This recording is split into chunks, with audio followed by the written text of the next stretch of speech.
여러분 안녕하십니까? 세상과 교회의 다양한 이슈를 다루는 시간 레디온 진행을 맡은 이용렬입니다. 인사드리겠습니다. 부활 주일 잘 보내셨습니까? 오늘 예수님의 부활의 기쁨이 힘든 시간을 보낸 우리나라와 국민들 모두에게 회복의 기쁨이 되기를 소망해 봅니다. 또한 힘들고 어려운 곳마다 그리스도의 부활의 위로가 전해졌으면 하는데요. 오늘 전 세계 사역 현장 소식을 전해드리는 현장 속으로에서는요, 얼마 전 대지진으로 큰 피해를 입었던 미얀마 소식을 전해드리도록 하겠습니다. 또 요즘 말이죠, 여러 분야에서 AI를 활용한 아이디어들이 많이 쏟아져 나오고 있는데 특히 요즘은 AI와 공부하는 법도 나왔다고 합니다. 자녀를 둔 부모님들은 관심이 많으실 것 같습니다. 오늘 온전한 인터뷰에서는 AI를 통한 학습 방법에 대해서 전문가와 이야기 나눠보도록 하겠습니다. 자, 그럼 먼저 한 주간의 교육 뉴스 정리해드리겠습니다. 뉴스 이슈 국민일보의 박용미 기자가 자리했습니다. 어서 오세요. 안녕하세요. 국민일보 박용미 기자입니다. 네, 오늘 전해주실 소식은요. 오늘처럼 기쁜 부활절을 맞이하기 이전에 성도분들은 고난주간 예수님의 십자가를 묵상하는 시간을 가지셨을 텐데요. 네. 경기도 김포에서는 예수님처럼 십자가를 지고 길을 걸으면서 또 죄를 회개하고 새로운 다짐을 하는 행사가 열렸습니다. 네. 문화선교단체 워시퍼스 무브먼트와 김포 지역 교회 연합체인 홀리넷이 함께 크로스 로드를 개최를 한 건데요. 올해는 특별히 한국 선교 140주년을 맞아서 김포에서 언더우드 선교사의 흔적이 남아있는 곳을 걸었다고 합니다. 네, 그렇군요. 우리가 십자가를 지고 걷는다 해도 뭐 예수님이 겪으신 고난에 비할 바는 아니겠지만 그래도 조금이나마 그 마음을 알기 위해 노력하는 모습이 인상이 깊습니다. 행사는 어떻게 진행이 됐습니까? 청년, 목회자, 선교사, 성도 등 다양한 이들이 참여를 했는데요. 네. 이들은 길이 2m, 무게 20kg에 달하는 십자가를 번갈아 지고 김포 일대를 걸었습니다. 이번 고난주간은 기상이변으로 봄 같지 않게 눈도 많이 내리고 많이 추웠잖아요. 네. 참가자들은 비바람이 몰아치는 날씨에도 묵묵히 십자가를 지고 걸었는데 총 길이가 4일 동안 30km에 달했습니다. 네네. 참가자 개개인도 물론 은혜를 받았지만 믿지 않는 주민들이 이 십자가를 보고 예수님을 한 번 더 생각하는 의미도 있었고요. 김포 지역 교회들도 서로 연합하면서 부활절을 맞이했다는 점이 큰 수확이었습니다. 네, 그렇군요. 그런데 참가자들이 언더우드 선교사의 흔적을 찾았다고 했는데 네. 언더우드 선교사가 김포에서 어떤 사역을 하셨는지요?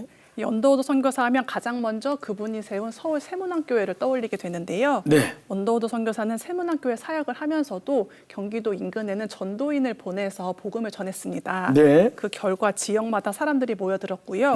1894년 경기도 김포 유공심 성도의 집에 언더우드 선교사가 찾아와서 예배를 드린 것이 김포 지역 복음화의 첫 시작이었습니다. 그리고 11년 뒤에 언더우드 선교사는 김포 북변리 땅을 기증해서 성도들이 예배당을 세우게 했는데요. 이 교회가 김포 지역 첫 교회인 김포읍교회입니다. 김포읍교회는 김포제일교회, 김포중앙교회, 누산교회, 송마리교회 등으로 분립돼서 복음의 지경을 넓혔습니다. 네, 한 사람의 뿌린 복음의 씨앗이 이렇게 많은 열매를 맺었네요. 맞습니다. 그런데 크로스로드 참석자들이 걷기도 했지만 네. 또 기도회도 열었다고요? 네, 맞습니다. 참석자들은 누산교회 언더우드 기념비가 있는 걸포중앙공원 등을 걸었고요. 네. 또 김포 애기봉을 찾아서 북녘을 바라보면서 통일을 위해 기도도 했습니다. 네네. 또 김포 성도와 주민들을 위해 십자가 체험 부스, 찬양 버스킹 등도 진행을 했는데요. 주최 측은 고난주간 예수님의 사랑을 묵상하면서 교회 연합을 이룰 수 있었던 게 참 감사하다면서 네. 이 하나된 그리스도의 제자들이 나라와 민족을 품고 통일 한국의 미래를 꿈꾸길 바란다고 밝혔습니다. 네, 그렇군요. 고난주간 동안 참 의미 있는 행사들이 많이 있었는데요. 이때만이 아니라 매일매일 주님을 묵상하는 삶이 되었으면 좋겠네요. 네, 다음 소식은요. 한국 구세군이 최근 디지털 건전생활 10계명을 발표를 했습니다. 네. 구세군은 1921년부터 지금까지 음주나 마약, 과소비, 환경오염 등 다양한 사회 문제를 가지고 건전생활 캠페인을 펼쳐왔는데요. 올해는 디지털 절제를 강조한 겁니다. 최근 서울 종로구 일대에서 캠페인을 펼치고 시민들에게 10계명에 적힌 물티슈를 나눠주는 등 디지털 건전생활 방법을 널리 알렸습니다. 네네. 이런 십계명을 마음속에 새겨두면 자제하는 그런 마음을 조금이나마 가질 수 있을 것 같습니다. 네. 디지털 건전 생활이죠. 네. 네, 십계명 어떤 것들이 들어 있습니까? 이날 발표한 10계명에는 디지털 상에서 올바른 언어를 사용하라, 일정 시간 디지털 휴식 기간을 가져라, 휴식기간. 또 정보의 진실성을 늘 확인하라 등의 내용이 담겼습니다. 또 우리 마음에 꼭 들어오는 재밌는 계명도 있었는데 바로 이웃의 SNS를 부러워하지 말라와 같은 내용입니다. 네네. 온라인 속 사진과 영상이 진실이 아닐 수도 있고 무엇보다 이제 수익을 위해서 더 과장되게 만들어진 것일 수도 있으니까요. 그렇죠, 그렇죠. 네. 온라인 속의 삶과 나를 비교하지 말라는 의미입니다. 또 부모와 어르신들을 위해 키오스크에 참견하라라는 계명도 있었는데요. 요즘에는 가게 곳곳에 이제 일하는 사람들 대신 키오스크가 있으면서 이 기기에 익숙하지 못하신 어르신들이 주문도 하지 못하고 돌아서는 경우가 많이 있잖아요. 마치 부모를 공경하라라는 10계명처럼 선한 오지랖을 발휘해서 네네. 디지털 문화에 소외된 사람들을 돌아보자는 취지입니다. 네네. 아, 선한 오지랖. 네. 아, 네. 재밌게 들립니다. 네. 디지털은 도구로서 우리가 잘 사용해야 되겠지만요. 또 거기에 휩쓸려서는 안 되겠죠. 디지털 10계명 잘 기억해 두셨다가 지혜롭게 잘 활용해 보시면 좋겠습니다. 네. 박용미 기자 대단히 감사합니다. 수고하셨습니다. 감사합니다. 네. 이어지는 단신 뉴스 보시고 다음 출연자 만나보시겠습니다.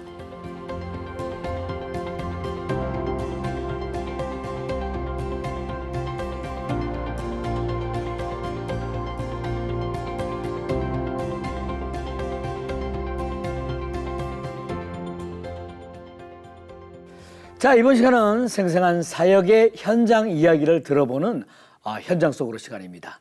전 세계 현장 소식을 전해주실 한국 오픈도어 선교회 김경복 선교사님 자리하셨습니다. 어서 오세요. 네, 안녕하세요. 네. 오늘은 어떤 현장 소식을 들려주실 건가요? 네, 오늘은 미얀마 교회 상황에 대해서 좀 준비했습니다. 아, 네네. 네, 지난 3월 28일 미얀마에서 큰 강도 7.7의 큰 지진이 있었지 않습니까? 네, 엄청났죠. 예.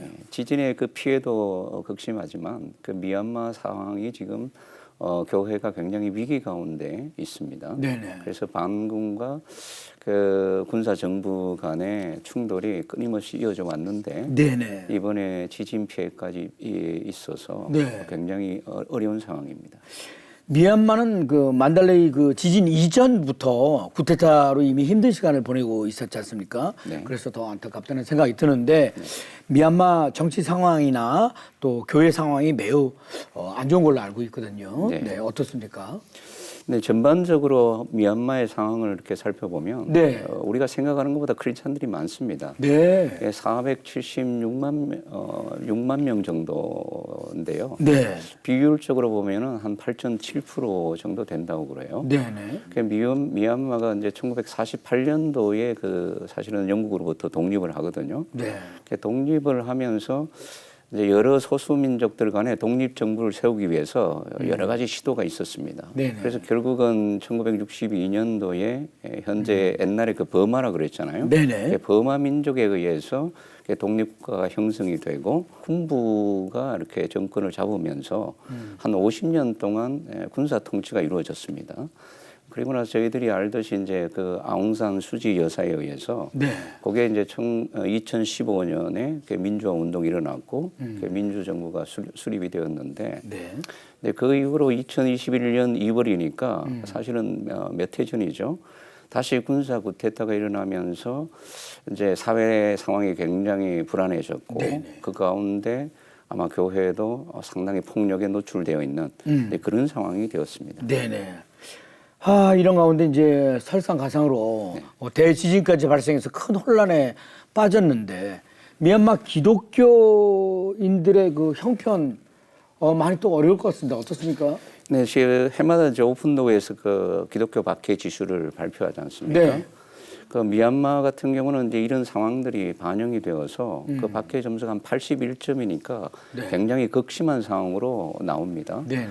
그 중에서 이제 가장 그 열악한 환경이 폭력에 노출되었다라는 그 부분이 굉장히 많이 나와요. 네. 보통 16.7점을 전체 만점으로 보는데 16.5점 정도 나왔으니까 사실은 생존이 어려울 정도로 무차별적인 폭력이 네. 이제 군부에 의해서 또 극단주의 그 불교 신자들에 의해서 이루어지고 있다. 네네. 이렇게 보시면 되고요. 네. 2015년에 이제 미얀마에서 인종과 종교를 보호하는 법률을 발표를 했습니다. 네. 그래서 그 법률 자체가 결국은 이제 불교를 이렇게 이제 보호하려고 하는 부분 하나 하고, 그리고 미얀마 민족 자체를 좀 보호할 목적으로 이렇게 수립이 되었는데, 그 법률 가운데 종교 개종을 한다든지, 그다음에 종교 간에 이제 그 결혼을 한다든지, 그다음에 인구를 통제한다든지, 뭐 일부 일처제라든지 이제 이런 부분들을 명시하고 있기 때문에 내가 기독교로 개종을 하면 당국에 가서 신고를 해야 되고, 그다음에 행정 절차를 밟아야 되기 때문에 크리스찬들이 그 법률의 영향을 많이 받고 있습니다. 네네. 그리고 또 하나는 이제 그 로힝야족이라고 있는데, 그 로힝야족은 대부분이 그 무슬림들입니다. 근데 무슬림들이 미얀마의 이 법률에 근거해서 굉장히 핍박을 받고 방글라데시로 이제 탈출하는 대규모 사례가 있었고, 이제 그러는 가운데 인종 학살이라고 미국에서는 그걸 2022년에 규정을 했습니다. 네. 그 로힝야족에 대한 인종 청소, 인종 학살 이런 부분들이 그 미얀마에서 일어났는데, 이 과정에서 기독교인들이 상당히 타겟이 되고 피해를 많이 보고 폭력에 노출되어 있다. 이게 네. 지금 미얀마 교회의 상황입니다. 어떻습니까? 그 보고된 교회 그 피해 사례들이 좀 있습니까? 생각할 것 같은데. 네, 저희 월간 오픈도어의 이제 3월호가 네. 그 미얀마 교회 상황을 집중적으로 이렇게 다뤘거든요. 네네. 그 중에 이제 소개된 한 내용을 제가 나누면, 그 미얀마 중부 지역에 역시 그 불교가 우세인 지역입니다. 근데 그 마을에 이 마잉 목사님이 이제 그 거주를 하면서 복음을 전하기 시작했는데, 마을 주민들과 아주 평화롭게 잘 관계를 맺으면서 지내왔어요. 네. 그러는 가운데 이제 복음을 전하기 시작하면서 마을 주민들하고 이제 갈등이 생겼고, 네. 그럼에도 불구하고 이제 그가 예수를 믿고 난 이후에 그 변화된 삶을 통해서 마을 주민들에게 그 기독교에 대한 그 호감이 이렇게 생긴 거죠. 네네. 그래서 이제 그 마을에 교회가 개척이 되고 또 예배를 정기적으로 드리는데, 이제 그렇게 되니까 그 마을 주민이나 이제 불교 지도자들에 의해서 노골적으로 이제 교회를 이렇게 박해하는 일이 이렇게 진행이 된 겁니다. 네네. 그 마을 젊은이들을 충동해서 그 목사님과 아들을 살해해라라는 주문까지 할 정도로. 그래서 마을 주민의 도움을 받아가지고 긴급하게 마을을 이렇게 벗어나서 안전한 곳으로 피신을 했는데, 네. 이제 그 아내와 딸은 뭐 그 상황 속에서 굉장히 그 두렵고 떨린 가운데 심리적인 압박을 굉장히 많이 받았고, 결국 그 목사님과 아들을 찾지 못하고 이제 기독교 신앙의 호의적인 마을 주민 2사람을 살해하는 현상까지 이렇게 진행이 되었습니다. 네네. 아, 군사 쿠데타에 이어서 지진까지 큰 어려움을 겪고 있는 미얀마를 위해 우리가 함께 기도하고 온정의 손길을 베풀어야겠습니다. 네. 현장 소식 전해주신 김경복 선교사님, 네, 대단히 감사합니다. 고맙습니다. 네, 감사합니다. 자, 그럼 이어서 온전한 인터뷰로 넘어갑니다. 자, 이번 순서는요, 우리 사회의 다양한 이슈들을 성경적 시각을 통해 바라보는 온전한 인터뷰 시간입니다. 요즘 학생들은요, 수학이나 영어와 같은 교과목도 AI의 도움을 받아서 학습 효과를 올리는 경우가 점점 늘어나고 있다고 합니다. 그래서 오늘 온전한 인터뷰에서는요, AI를 통한 지혜로운 학습 방법에 대해서 아시아 미래 인재 연구소 소장이신 최윤식 박사님을 초대해서 자세한 이야기 들어보도록 하겠습니다. 네, 안녕하세요. 오랜만에 뵙겠습니다. 오래간만에 뵙습니다. 네, 그런데 자기소개도 또 한번 네, 부탁드리겠습니다. 안녕하십니까. 미래학자 최윤식 박사입니다. 최근에 박사님이 멜리츠 학습법이라는 책을 출간하셨습니다. 네네네. 네, 어떤 책인지 소개 좀 해주세요. 네, 이제 이 책은 제가 이제 AI 융합 교육을 가르치는 교수님들하고 네. 저 포함해서 4명의 전문가가 우리가 지금 AI 시대가 됐지 않습니까? 네. 그래서 이 AI가 굉장히 많은 영역에 파급을 미치고 그런데 특별히 교육 영역에도 굉장히 큰 변화를 가져올 거다. 라고 이제 보시면 되는데요. 네. 그것과 관련해서 우리 아이들이 이 AI를 활용해서 조금 더 자신의 어떤 학업 성취도를 더 높이고, 동시에 또 우리 크리스찬들은 이 AI를 활용하는 것, 네네. 또 이것에 연결해서 우리가 어떤 관점으로 어떤 이제 신앙적 관점 또 어떤 하나님의 뜻을 우리가 이해하면서 이걸 사용해야 되는지 뭐 이런 부분들 좀 두루두루 담은 책이다라고 보면 될 것 같습니다. AI 통해서 이제 점점 세상이 뒤바뀌고 있다는 게 실감이 가는데 지금까지 인공지능이 어느 정도 발전했다고 얘기할 수 있을까요? 뭐 한마디로 말씀을 드리면 네. 지금 이제 일반인들이 이 AI에 대해서 경각심을 갖게 되고 충격을 받은 게 네. 2022년 11월 30일 날 나왔던 이제 챗GPT죠. 그래서 네네. 근데 불과 2년밖에 되지 않았습니다. 네. 예. 그런데 지금 거의 모든 영역에서 지금 AI를 통해서 대변혁이 일어나고 있다라고 네네. 이제 보면 되겠죠. 그래서 사실 어떤 부분이 어떤 영역들이 바뀌었느냐라고 물어보기보다는 어떤 영역이 영향을 받지 않느냐라고 물어봐야 될 것 같고 거기를 손꼽아야 될 것 같고요. 뭐 사실 손꼽을 수도 없고 시간 차이만 있지 거의 모든 영역들이 지금 바뀌고 있고 지금 크게 위협을 받지 않는 영역도 앞으로 뭐 2, 3년 안에 네. 혁명적 변화들이 일어날 거다라고 봐야 되겠죠. 네네. 네. 이제 뭐 앞으로 더욱더 엄청난 변화들이 일어나게 되겠네요. 그렇죠. 네네. 뭐 학부모님들께서 이제 이에 대해서 좀 잘 알고 자녀분들을 위해서 준비해야 되겠다는 생각이 듭니다.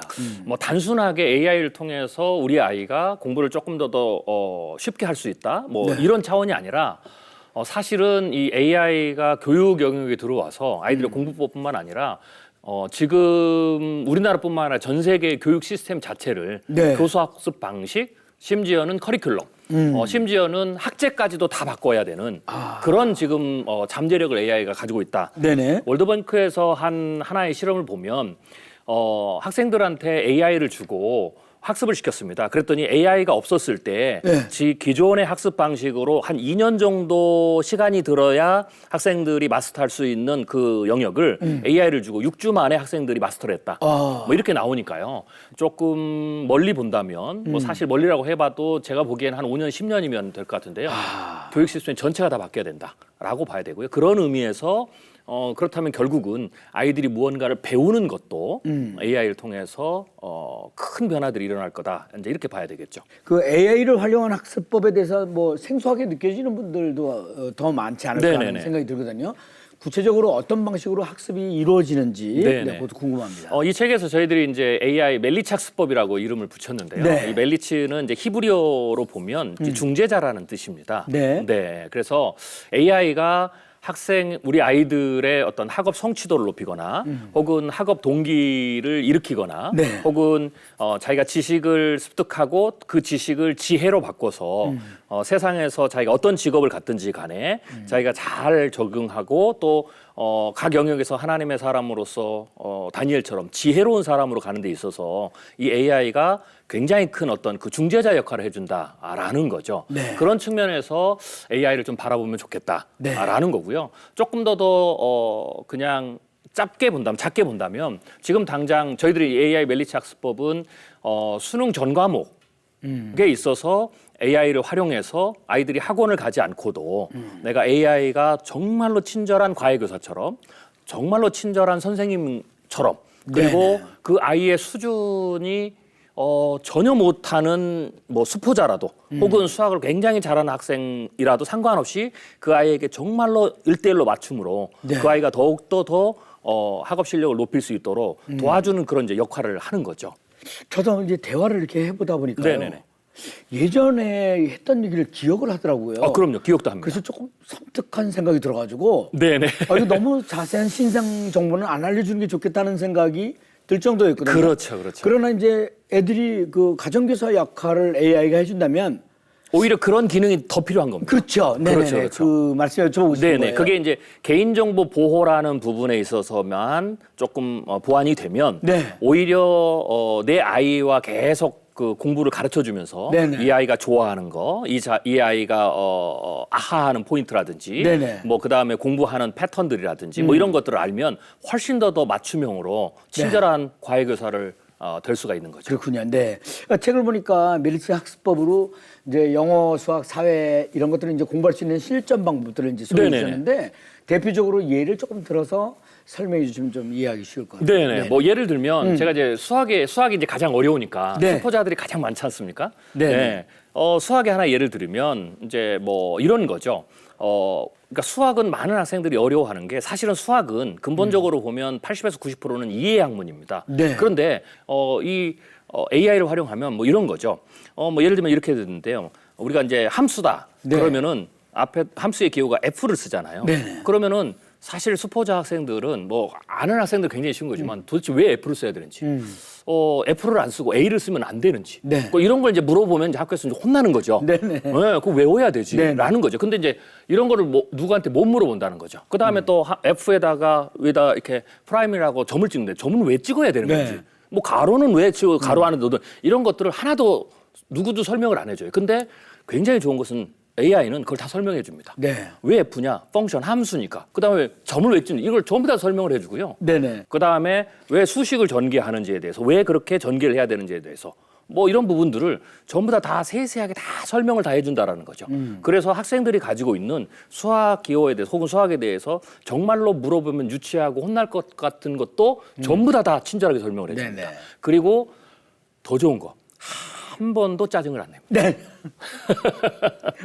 저도 그 말씀 드리려고 했는데 네네네네. 몇 번을 물어봐도 그렇죠. 짜증 안 냅니다. 네네. 그리고 이제 내가 내 수준에 맞게 얼마든지 얘가 문제를 또 내줘요. 그래서 학생이 배운 수준만큼의 수준에 맞는 문제를 내줘서 성취를 갖게 해주고요. 또 하나는 학생이 AI한테 배울 수도 있지만 거꾸로 학생이 내가 배운 거를 네. AI를 가르쳐 줄 수도 있어요. 그래서 가르쳐 주면서 얘가 학습자 역할을 해가지고 이런 거죠. 내가 이제 함수를 배웠다, 익혔다, 혹은 방정식을 다 익혔다. 그러면은 이제 AI를 학생으로 페르소나를 입히는 거예요. 그리고 내가 배운 학생이 내가 교사가 돼서 얘를 가르쳐 보는 거죠.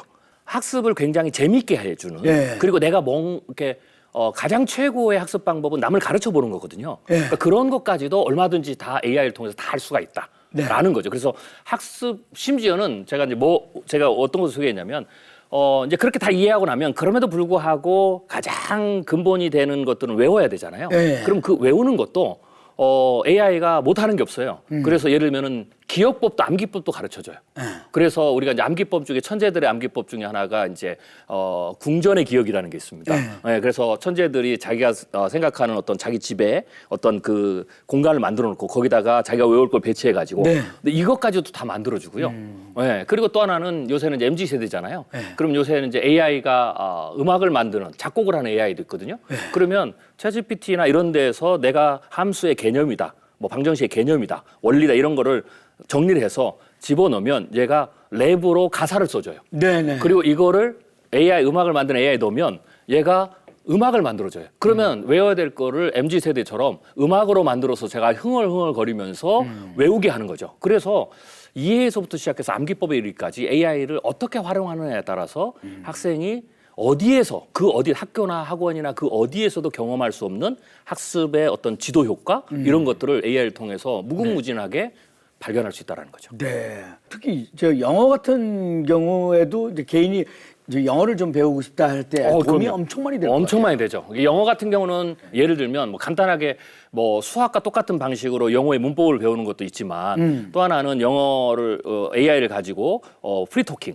네, 원어민처럼 프리토킹 할 수가 있고, 그다음에 AI를 가지고 영어의 다양한 어떤 글 쓰는 법이라든지 뭐 이런 부분들을 다양한 모든 영역을 다 배울 수가 있는 거죠. 전 세계 언어들이 다 들어가 있다고 네, 봐도 대략 한 과언이 아니잖아요. 130에서 140개 언어가 되거든요. 이야, 네, 네. 그래서 영어를 뭐 언어를 배울 수도 있지만 거꾸로 내가 배우지 않아도 이제는 이제 동시통역 시대가 되기 때문에 우리 이제 부모님들도 내가 어디 성지순례를 갔다 그러면은 비행기 안에서 한 1분 정도만 AI를 조금 이렇게 커스터마이징을 하면 바로 내려서 히브리어, 한국어, 히브리어 동시통역할 수 있도록 이렇게 되는 거죠.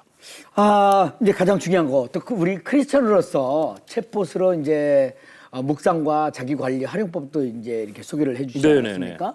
크리스천들에게 좋은 방법이 될 것 같은데 어떻습니까? 네네. 저희들이 이제 학습법을 다루면서 이제 네. 우리 학생들이 크리스찬이기 때문에 공부만 잘하는 것이 아니라 다니엘처럼 네. 지혜도 있고 지식도 있고 또 하나님 앞에서 경건한 사람으로 살아가야 되겠죠. 저희 같은 경우 이제 기독교 챗GPT나 이런 걸 만들어 놓으면 학생들이 공부를 하다가 고민이 되거나 혹은 내가 왜 이 공부를 해야 되는지, 네, 내가 이 수학을 배워가지고 도대체 내가 어떻게 하나님의 사람을 쓰이는데 도움이 되는지 뭐 뭐 이런 것들을 물어보면 친절하게 그런 신앙 상담도 해주고요.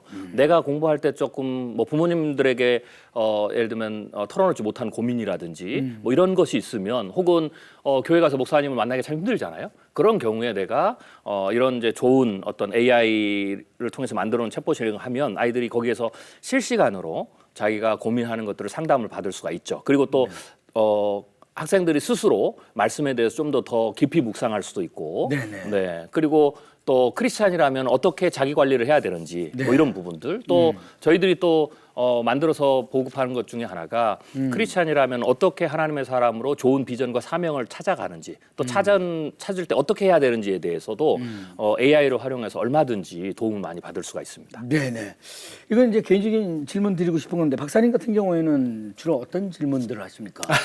저희들이 알아듣기 힘든 질문을 하실 것 같은데. 저는 이제 보통은 이제 지금까지는 제가 거기 하기서 한 책 하나를 쓰게 되면 보통은 한 100여 개 정도 리서치를 합니다. 네. 그런데 이제 과거에는 제가 하거나 또 저희 연구원들하고 합쳐서 협업을 했었는데 네. 지금은요. 오늘 아침에도 제가 나올 때 몇 가지의 그 책에 오늘 원고를 써야 될 심층 리서치를 얘한테 부탁하고 왔어요. 그러면 보통 하나 정도 리서치를 하는데 짧아야 반나절, 길면 이틀, 3일도 되거든요. 네. 이거를 얘가 5분, 10분 안에 다 해줍니다. 또 특별히 이제 교육에도 관심이 있으니까 AI 시대에 우리가 교수학습법이 어떻게 바뀌게 되고 뭐 이런 네네. 부분들에 대한 연구들도 AI를 통해서 같이 네. 하고 있죠. 네.